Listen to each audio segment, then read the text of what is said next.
Hello, friends. I'm Jim Lavender, pastor of Corinth United Methodist Church in the beautiful low hills of Goochland County, Virginia, where we enjoy the sweet Virginia breeze.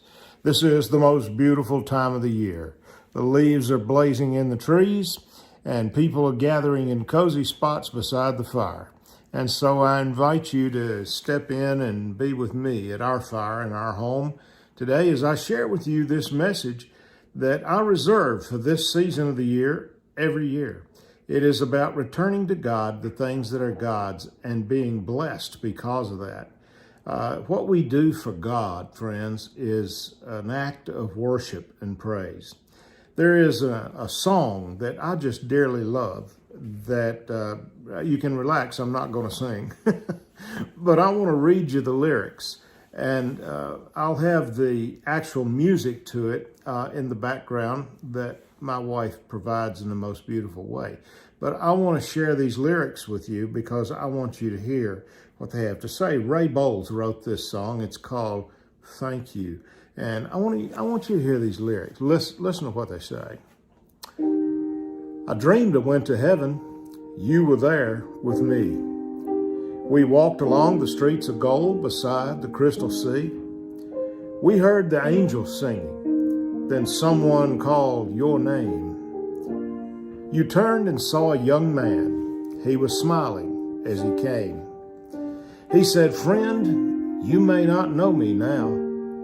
But then he said, "But wait, you used to teach my Sunday school when I was only 8. Every week, you would say a prayer before the class would start. One morning, you said a prayer, and I asked Jesus in my heart. Thank you for giving to the Lord. I am a life that was changed. Thank you for giving to the Lord. I am so glad you gave." Then another man stood before you and said, "Remember the time a missionary came to your church. His pictures made you cry. You didn't have much money, but you gave anyway. Jesus took the gift you gave, and that is why I'm here today. Thank you for giving to the Lord. I am a life that was changed. Thank you for giving to the Lord. I'm so glad you gave." I wanted to share those two verses of this piece with you, friends, because it's a good introduction to the way I'd like to approach this whole subject of being grateful to God. Now, listen to this story, if you would. It is a story that is heart-wrenching. Listen to the story. In September, on the 22nd day in 1871, an elderly British lady, aged 82, died. She was an invalid. It was the end of quite a life that I'd like to share with you. In 1835, she felt as if her life was useless because she couldn't stand, she couldn't walk, she couldn't do most of the things that average people do. Many people have this kind of life situation. Her name, Charlotte Elliott. And Charlotte Elliott has quite a story. She was a minister's daughter, but she did not feel for sure that she was at peace inside with Christ. A Swiss evangelist came along and asked her this question: "Are you at peace with God?" She told him about her worries. She was unsure. She said, "What could I possibly do for God? I can't walk. I can hardly talk. I can't get around." And the evangelist said, "You don't have to bring anything to God except your soul." And that day, Charlotte Elliott gave her soul to Jesus.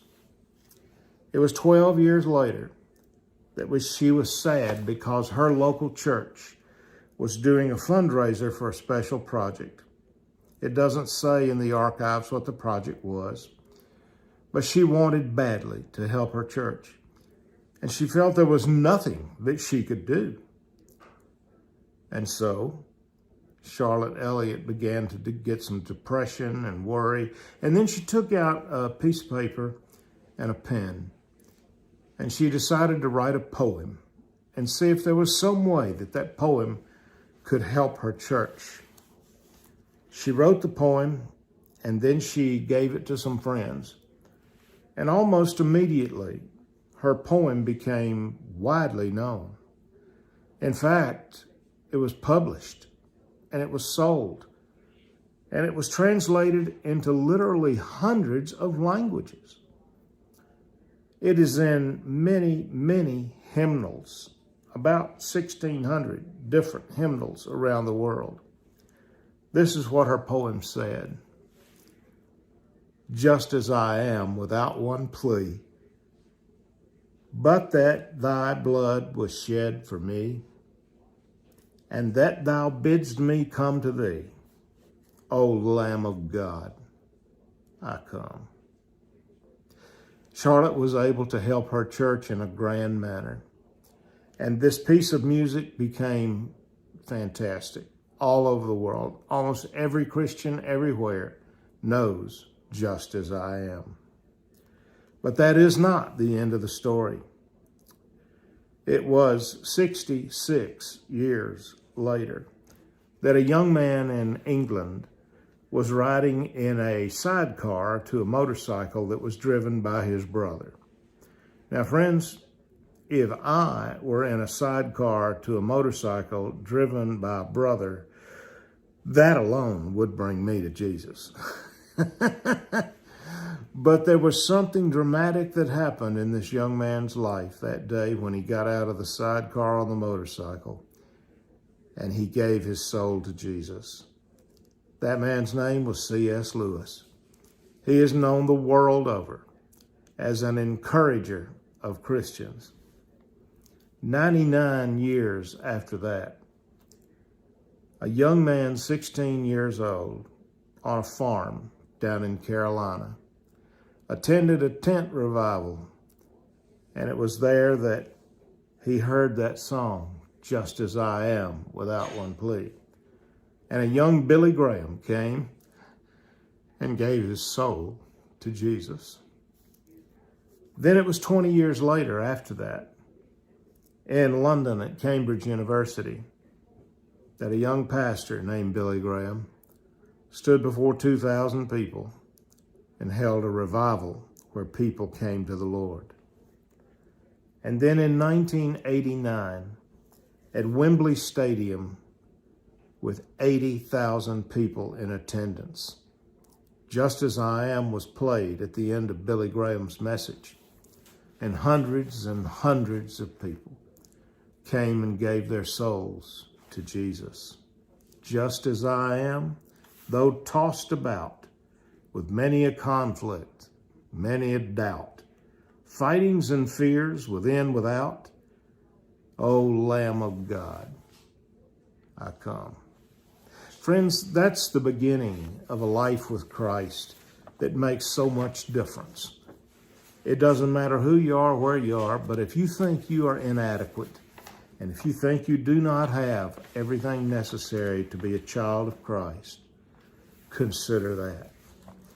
Now, the scriptures have a wonderful story that tells about Jesus receiving us in heaven. That's what it's really about. But I want to read part of it to you. It's Matthew's Gospel, chapter 25, around verse 31 and following. But just bear with me and listen to what this says, these several verses. When the Son of Man comes in glory, and all the angels are with him, he will sit on his glorious throne.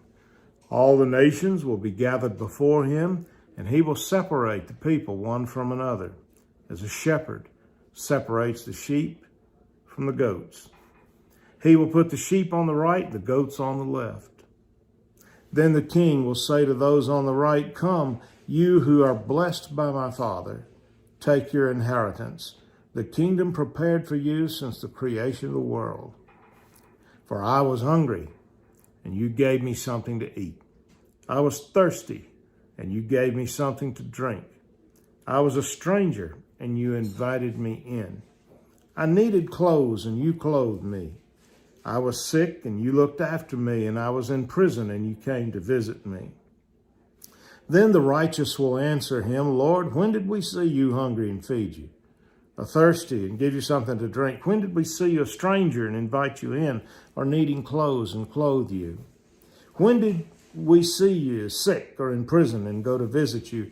And then the king will reply, truly, I tell you, whatever you did for the least of these, you did for me. Friends, I pray that God will bless the writing and the reading and the hearing of this portion of his holy and authoritative word. This little message I refer to as, let's do the right thing. We feel good when we have done the right thing. We all know that. Doing the right thing matters in this world. It adds value to other people, but it adds value to you too, because it shows a cleansing of the interior of your soul. I want to visit with you just a few minutes today in a message where I have assembled a number of little stories that all point to this whole idea of doing the right thing. It is a simple practice every day that allows the great, deep, powerful love of Christ to shine through your life. So, let's get to it. I would like to share with you first a word from the founder of my branch of the church. Don't feel that this has to apply to all of your churches if you're not Methodist. I happen to be Methodist. But Mr. Wesley, who lived so long ago, taught us several different phrases to remember, and one of them is, earn all you can. But he emphasized, be sure you earn all that you can. Don't take it, earn it. Earn all you can, save all you can. And thirdly, he said, give all you can. Now, Mr. Wesley was a simple preacher, and he went out during the Industrial Revolution, and he would take his candlestick in the early hours of the morning, and the streets were narrow in London then, and they were cobblestone and filled with garbage and sewage and trash and so forth. And the children, many of them, were forced to go to work in the Industrial Revolution, child labor. And so Mr. Wesley would always follow the people to see where they were and how to reach out to them. And so this is what he did. He took his candlestick and he went out on the street corner and he would preach to the people as they went to work in the dark. It was way early in the morning. And he had these little candles, and of course in that day they were handmade. And when he would get down to a little nub left of his candle, he would take them and put them in a box or something, and then when there were a lot of them, he'd melt them down to make one more. He was quite a frugal man, yet he died with a fascinating, admirable estate because of the way that he managed his life. He was a very, very wise man.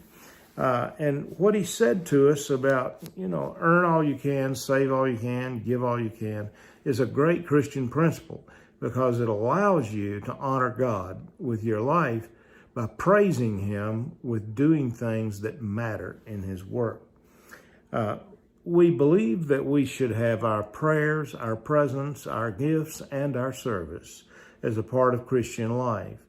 Prayer comes daily, all day, every day, whenever it can in your life. And your presence means being present in God's house and at small gatherings and so forth, where Christ is celebrated and you are improved in your soul by the study of his word. Prayers, presence, and our gifts. That is what we return to God that is already his. And the scriptures say that we should return a tenth, and people love to argue about that. They want to say, is it a tenth before tax or tenth after tax? And they want to know if you have to go a full 10%. You know, if you want to argue with God about what you're going to do for him, don't talk to other people about it. Talk to God about it. And if you feel it's impossible for you to do 10%, God doesn't want you to do it. But I find that it is probably true that most people can, but they don't. But when we do, it changes lives. It changes your life. And so we're not just talking about financial giving, friends. We're talking about the kind of giving to God that just changes lives, like helping somebody when something happens to their house, or helping somebody with a medical issue, all those kinds of things. Right now, we're gathering money for a young man who had an accident at the beach and dived into the water and hit something, and so he is paralyzed, and because of that, he now as a young adult is not able to do many of the things that you and I do. So we have led the charge to assemble enough money to get him one of those vans that is special so that he can drive where he needs to go. And so that's something that you do for Christ that matters. You don't have to know the person, but it makes a difference, a tremendous difference. I know a great cardiologist with one of our big universities, and I don't think he'd mind me saying so. His name is Dr. Holsinger. And Jim Holsinger and I have been friends for years, and I really just dearly love him. And he and I talked on the phone the other day, and he has a little formula that he uses that just completely simplifies the whole idea of worshiping God with your gifts. He said when he gets his paycheck in the mail, he looks at it and takes a pen and he multiplies it by 10%. And that's what he writes a check for to give to God. He said there's nothing complicated about it. You just do it. And it doesn't matter what the numbers are. What matters is that you are honest with them. And so he's a great, great guy. He used to be the lay leader of the Virginia Methodist Conference. Now, years ago, in the beginning of my ministry, I had a chance, only once, but this one opportunity to be in the presence of Jimmy and Rosalind Carter. And he was the president at the time, and it was an honor to just see them and be close to them. And I have watched their life together across these years. Mr. Carter is now 96 years old. Mrs. Carter is 93 years old. And you would think that someone at that age would spend their twilight years in rocking chairs, reading books, and enjoying grandchildren and so forth. But the Carters don't do that. They live in a $160,000 house, which is very modest, extremely modest for a former president of the United States. He is a very humble man, and you will find him as often as he can wearing a hard hat, and she's right there with him wearing a hard hat with a tool belt on, both of them, and they go out and build Habitat for Humanity houses. Now, friends, you know, this guy is amazing, and on Sundays, you'll find him teaching Sunday school. What an amazing guy. He is a real, true hero across the aisle of politics. That has absolutely nothing to do with this comment. This gentleman is a great Christian believer, and that is number one in his life. It shows. I don't have to know him personally to know that. And what an exemplary life, choosing to be humble and simple and generous is at the very core of who Jesus is and what he hopes that we would be. Another story. When I was called to the ministry long time ago, My father had a wholesale candy business in the warehouse district of Columbus, Mississippi. And catty-cornered across the street from my dad's warehouse was the Columbus wholesale business, which served grocery stores all over the South. And it was a wholesaler that delivered truckloads of groceries on a daily basis, perishable and non-perishable foods and supplies and so forth. And it belonged to a dear friend of our family named Kirk Egger. And Kirk went to First Methodist, sat right down there, halfway down the middle section, right on the aisle. And he was there every single Sunday. He was a great Christian believer. And he called me up one day and he said, I want you to come by the office. And Kirk loved to play tennis. And I figured he was going to ask me to play tennis, but that was not one of my chosen pastimes at that time in my life. But I went by to see him and went into his office, and Kirk had a cigar box on his desk. Now, let me help you understand, if you're not from the Deep South, people don't throw away cigar boxes. You will find most anything stored in cigar boxes. And so he had this cigar box on his desk, and he says, now, son, he says, I want you to open that cigar box. He says, I hear you going to the seminary at Duke University. Is that right? And I said, yes, sir, that's right. And he said, well, you look in that box. He said, everything in that box is for you. And I looked in there, and it was full of money. And I said, Mr. Egger, what am I supposed to do? He says, listen. He said, I've been doing this a long time. He says, I've been trying to touch the lives of college students for years and years. And he says, I know what textbooks cost. And he says, I want you to take that money and go buy your textbooks with it. And I assure you, friends, seminary books at Duke University are not cheap. And so he would do that, and he would put a little money in that box. He called it the Lord's box. And when it got enough that he thought was suitable to give a student, he would call somebody in that he knew was headed to college or to grad school, and he would help them out.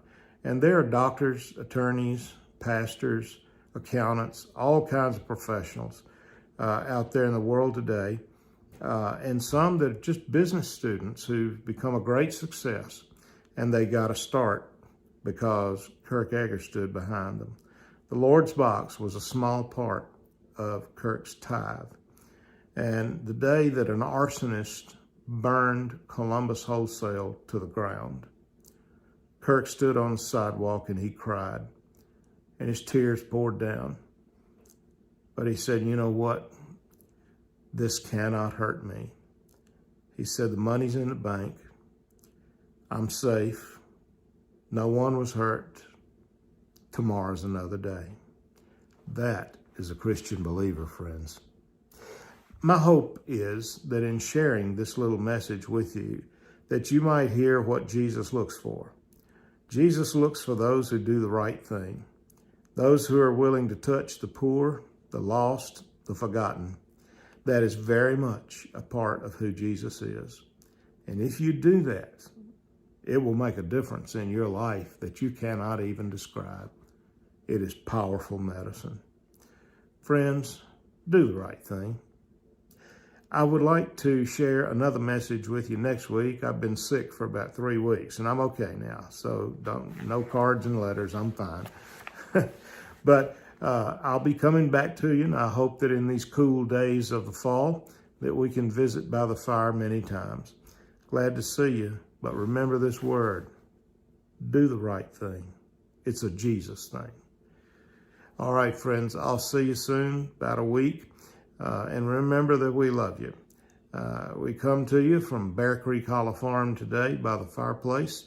And I'm Jim Lavender, pastor of Corinth United Methodist Church. Have a blessed day and a blessed week. See you soon.